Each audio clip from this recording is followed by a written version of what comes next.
Hi everyone, my name is Sarah Beth, and I just finished reading The Gunslinger by Stephen King. This was basically a bunch of short stories released along the years of 1978 to 1981, and it was finally put together in a novel in 1982.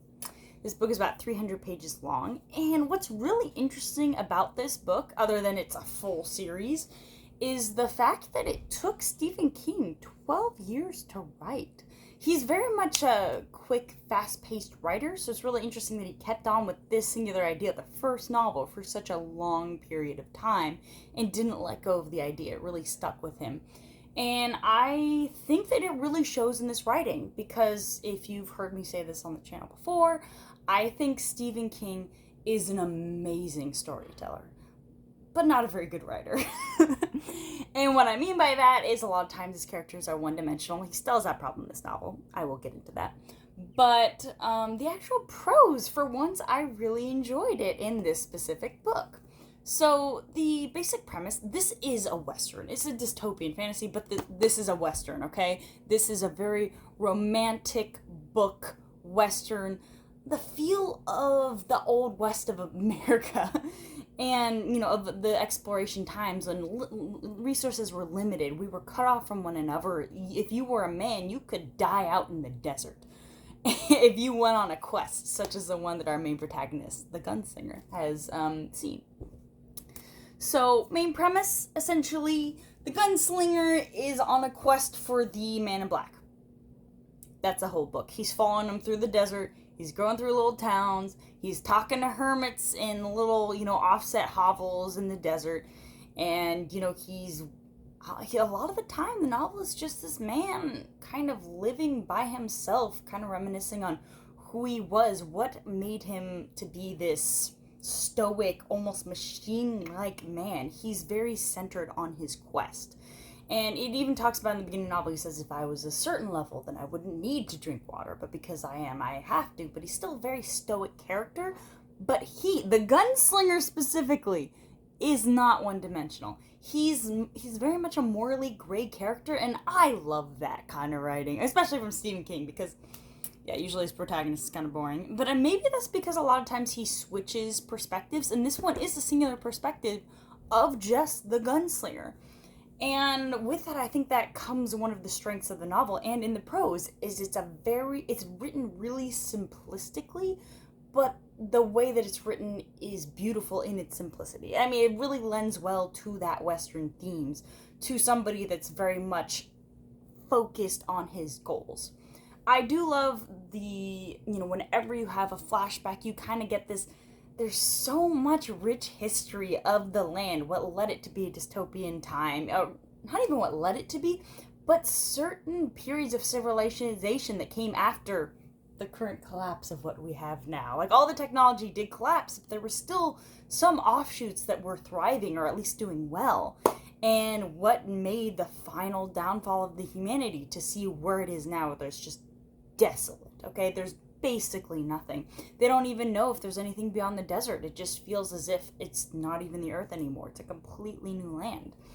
And I think that the mesh of different genres is really nice to see as well, because yes, it is a fantasy dystopia. There's a wizard, okay? The man in black, he's a wizard. He's following a wizard that brought someone back from the dead, And, but still, it's almost sci-fi, because, there's time travel to a degree, or at least different universes, and I think that this is probably one of my favorites.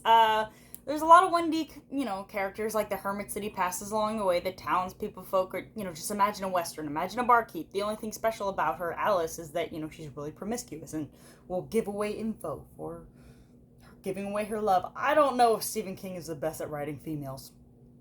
Let's be real, I'm not sure about that one.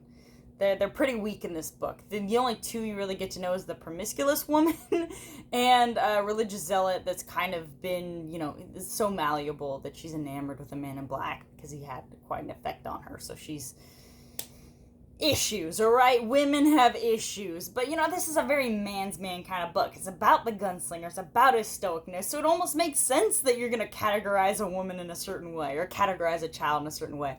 I love the dichotomy. There's a young boy named Jake who comes along in the novel, and you see him with his innocence and his will to live, and he's scared. And then you see the gunslinger that's scared of nothing, that's kind of just accepted his fate.